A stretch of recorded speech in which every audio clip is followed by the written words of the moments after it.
Good morning and welcome to the weekend edition, the special edition of Plus Sports on Plus TV.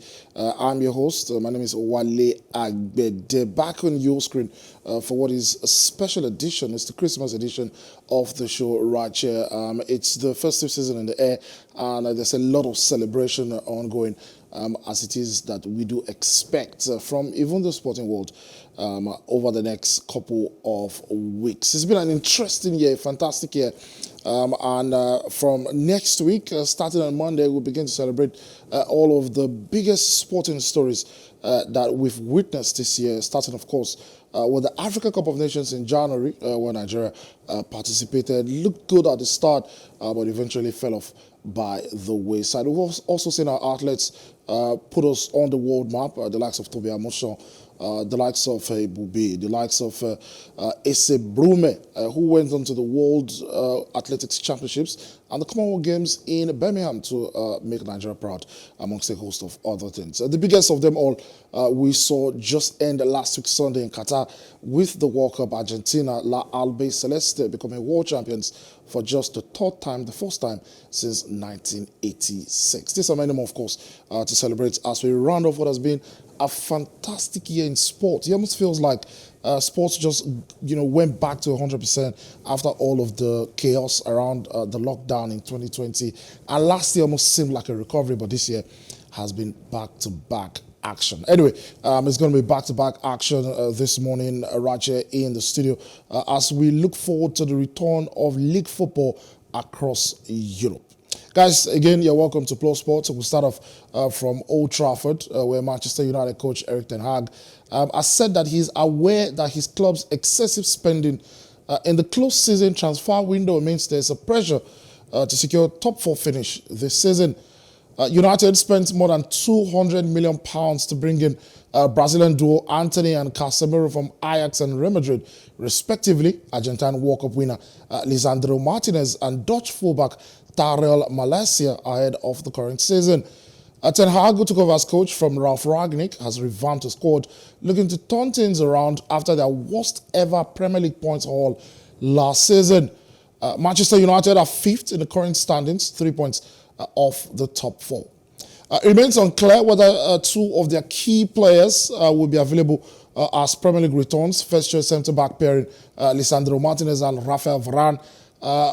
We don't know yet if they'll be available for the Tuesday clash against Taiwo Awoniyi's Nottingham Forest. Varane was on the losing side as France succumbed to Argentina in last weekend's World Cup final at the Lusail Iconic Stadium, while Martinez watched on from the bench as an unused substitute for the champions. Let's take a listen to what Erik ten Hag had to say.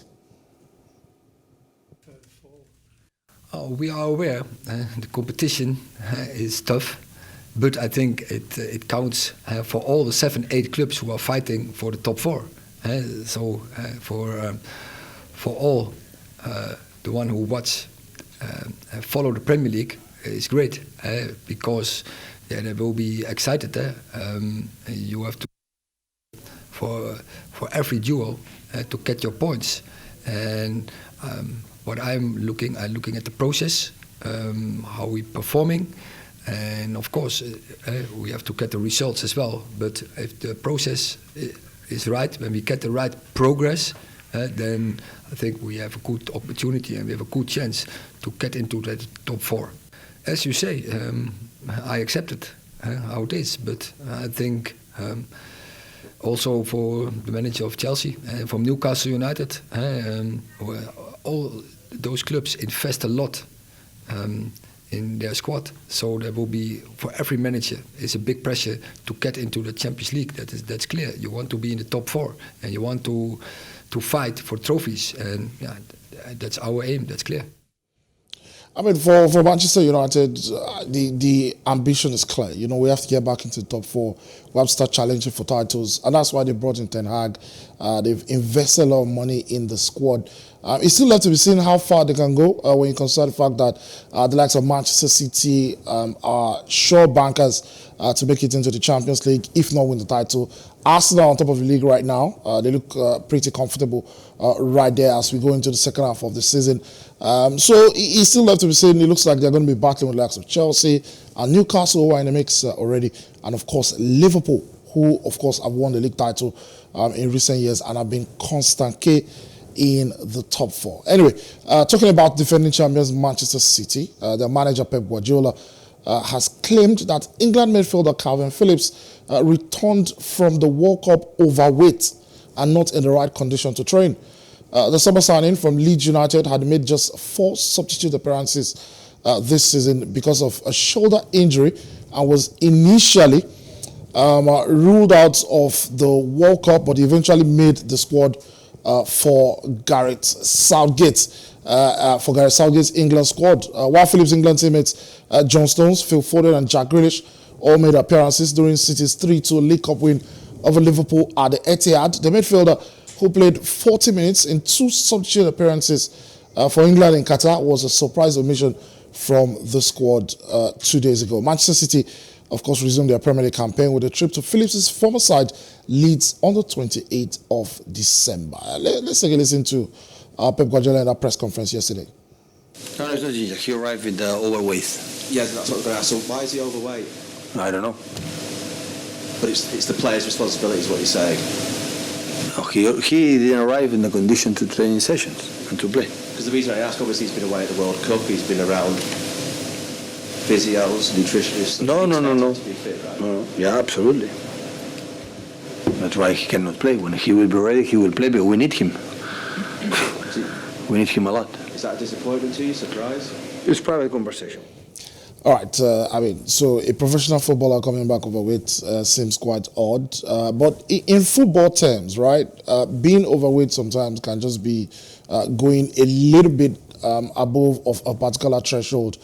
So, for instance, when Pep Guardiola became manager at City, Sami Nasri was one of the players. I'm sure you remember Sami Nasri, French midfielder, was one of the players whom many thought was going to shine under Pep Guardiola. But Guardiola came in and he set a weight limit for defenders, for midfielders, for strikers, for goalkeepers. And Sami Nasri, was just slightly above. And he told him, look, you have 2 weeks, you lose all of this fat, or you don't play for me. Sami Nasri couldn't lose those fat and sent him alone to Sevilla. And then, of course, the rest is history. Never played for Manchester City anymore. So Kalvin Phillips, his case might be slightly different considering he's just moved in, from Leeds United in the summer for, the better side of £50 million. So you get a feeling that he probably gets a different treatment from Sami Nasri. Also, you consider the fact that, it's been a weird winter, sort of, with the World Cup coming in the middle of the season and players not used to it. Phillips, of course, been injured. I'm sure that Manchester City will find a way to deal with this, but they have to get Phillips on the field because when Rodri has been unavailable, they've had to create makeshifts with Bernardo, with Gundogan. It's left to be seen how Guardiola handles this. The reporters in the press conference asked him if he was going to reprimand him, and he said, look, we're going to have a private conversation, and I'm not going to come here to tell you, what it is I would do to deal with Kalvin Phillips. But, you expect that Phillips will take this seriously because if you play under Guardiola, then comments like this, cannot be taken with a pinch of salt. Another big player who in recent years has arrived back at his club overweight and it has created problems for him is Eden Hazard. Back-to-back seasons when he moved from Chelsea to Real and then the next season arrived at the club overweight, and of course we see how terrible his career at the club has been since he left the Premier League.